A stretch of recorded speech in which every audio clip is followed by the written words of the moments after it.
This presentation, with a focus on poems entitled África y España, cantos poéticos escritos con motivo de la guerra de Marruecos, written by Faustina Sáez Melgar, is a digital editing project by Clara and Seneca Doty. Throughout history, women authors have oftentimes been overlooked or ignored, even if they were just as talented as their male counterparts. In fact, women often had to assume pseudonyms or remain anonymous to get their works published in journals or newspapers.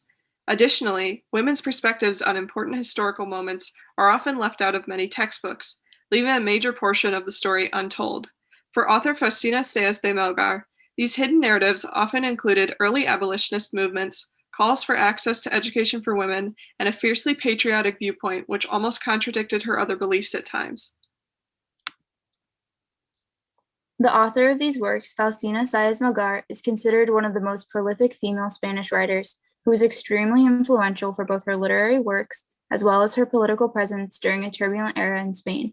Not only was de Melgar a prominent writer, she also founded or directed multiple magazines and publications.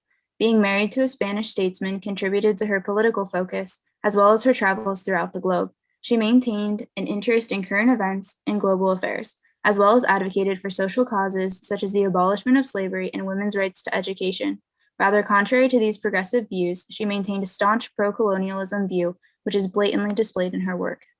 The focus of África y España is the Spanish-Moroccan War, which was fought from 1859 to 1860. This conflict arose due to certain issues with the borders of the Spanish city of Ceuta in Morocco, which represented centuries of imperialist policies, first by Portugal and later by Spain. The war was quickly won by the Spaniards when they bombarded the Moroccan city of Tetuan for days, leading to chaos within the city walls. Spain needed both soldiers and funding in order to travel to Morocco and win this war. These poems represented numerous works of literature that influenced public opinion on the war and made citizens more willing to pay higher taxes and serve in the army. Ultimately, this led Spain to gaining even more power and influence in Morocco, which it continues to partially maintain to this day. Many literature works of the time represented a fierce Spanish patriotism and attempted to mobilize soldiers and gain support of the population for the war through propaganda influences. This era was extremely influential in the development of Spain as it focused attention on a shift to a national identity that favored the colonial ideology of the time.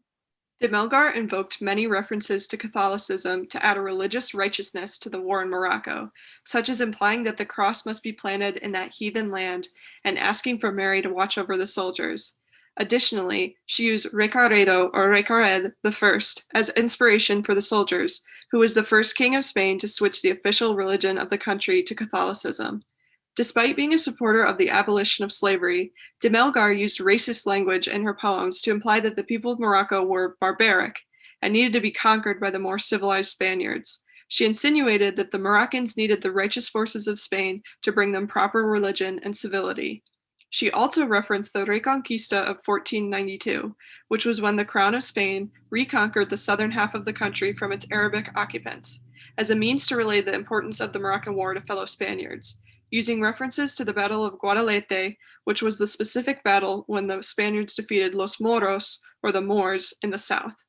Throughout this project, we were able to improve our Spanish language skills by interpreting and editing this 19th century literary work. Additionally, by researching the context of the poems by de Melgar, we were able to learn about the history of Spain and how it's reflected in this specific work, as well as other works from the same time period. Our project will be published in a Spanish language textbook to be utilized by language learners, as well as those who are interested in the history of Spain. I'm Clara, and I'm a second-year undergraduate student at Bowling Green State University. I am currently a double major in biochemistry and Spanish with minors in public health and general science. I hope to one day attend medical school, and I hope you enjoyed our presentation. I'm Seneca Doty, and this is my year at Bowling Green as a dual degree student studying aviation studies and Spanish. Upon completion of these degrees, I plan to further my education with a master's degree in applied linguistics and a specialization in aviation linguistics. Al África, guerreros, y que al punto la cruz impere en su espantada tierra. To Africa, warriors, and to the point the cross prevails in the frightened land. These are our sources if you're interested in learning more. If you have any questions or comments, please feel free to contact us at our emails listed below.